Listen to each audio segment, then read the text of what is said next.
Nama Erick Thohir belakangan kerap masuk bursa bakal calon wakil presiden, baik pendamping Ganjar Pranowo maupun Prabowo Subianto. Tren elektabilitas Menteri Badan Usaha Milik Negara atau BUMN itu pun terus meningkat. Berdasarkan hasil survei yang dilakukan Lembaga Survei Indonesia atau LSI pada periode 1 hingga 8 Juli 2023, Erick Thohir mengantongi keunggulan dibandingkan Ridwan Kamil dan Sandiaga Uno. Dari simulasi 7 nama cawapres yang dilakukan oleh LSI, Erick Thohir di urutan pertama dengan total elektabilitas mencapai 21,2%, diikuti Ridwan Kamil dengan total dukungan mencapai 19,6% dan Sandiaga Uno dengan jumlah dukungan 17,5%. Setelah menjabat sebagai Ketua Umum PSSI pun, masyarakat menyatakan puas dengan kinerja Erick Thohir. Dari hasil survei LSI, sebanyak 71,4% responden menyatakan puas dengan kinerja Erick Thohir. Erick Thohir juga membuat gebrakan bersih-bersih BUMN. Ia bersama aparat penegak hukum, dalam hal ini Kejaksaan Agung, membongkar sejumlah perkara korupsi di BUMN. Kami membongkar kasus Jiwasraya sebesar 16,8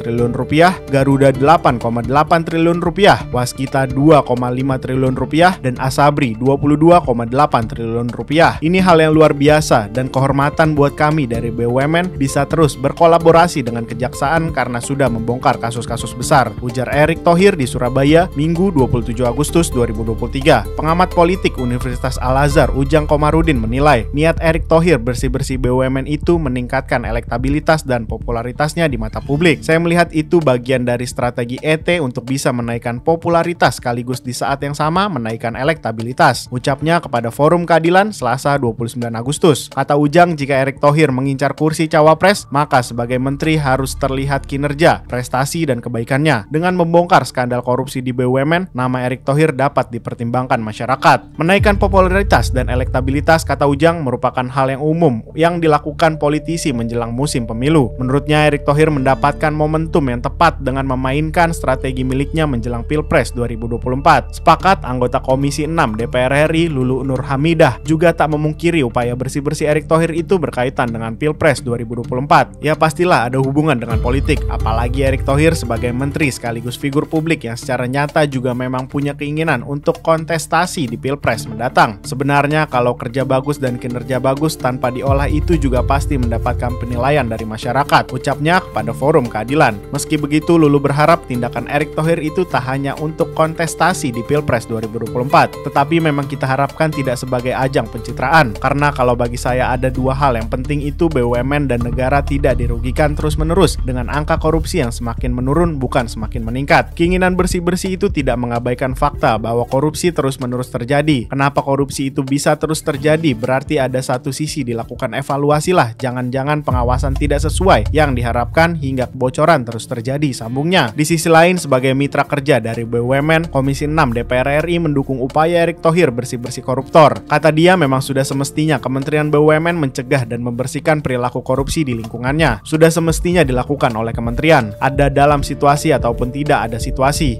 Ya memang tugas Kementerian BUMN itu memastikan pertama terkait pencegahan agar tidak terjadi korupsi di BUMN. Kedua, untuk meningkatkan kinerja BUMN agar bisa lebih baik, kemudian juga tangguh sekaligus bisa memberikan keuntungan bagi negara, seperti itu kata Lulu. Selain itu, Lulu menegaskan seharusnya BUMN juga melaksanakan tugas lain seperti memastikan kinerja manajemennya agar bisa memberikan pelayanan yang terbaik sehingga tidak merugikan baik itu BUMN ataupun terkait dengan pelayanan masyarakat. Terlebih saat ini BUMN banyak diterpa kasus korupsi. Ya karena memang yang kita rasakan ini BUMN terus-menerus diterpa isu korupsi seperti gak ada habisnya. Ini juga presiden sebenarnya karena yang namanya rakyat ini kan menaruh harapan agar BUMN menjadi lebih baik ketika ditangani oleh Erick, sebutnya. Menurut Lulu, langkah Erick Thohir ini perlu diapresiasi dan didukung asalkan keseriusan menangani kasus korupsi dan strategi pencegahannya dilakukan secara tepat. Lulu mengaku ingin Kementerian BUMN memiliki taring dalam korupsi di BUMN. Karena kalau sudah terjadi korupsi kan ternyata tidak mudah juga untuk mengembalikan uang yang dikorupsi. Ujung-ujungnya minta dukungan dari APBN, itu kan duit rakyat yang dipakai untuk mengatasi persoalan yang ada di BUMN. Nah ini sebenarnya yang tidak diinginkan, tegasnya.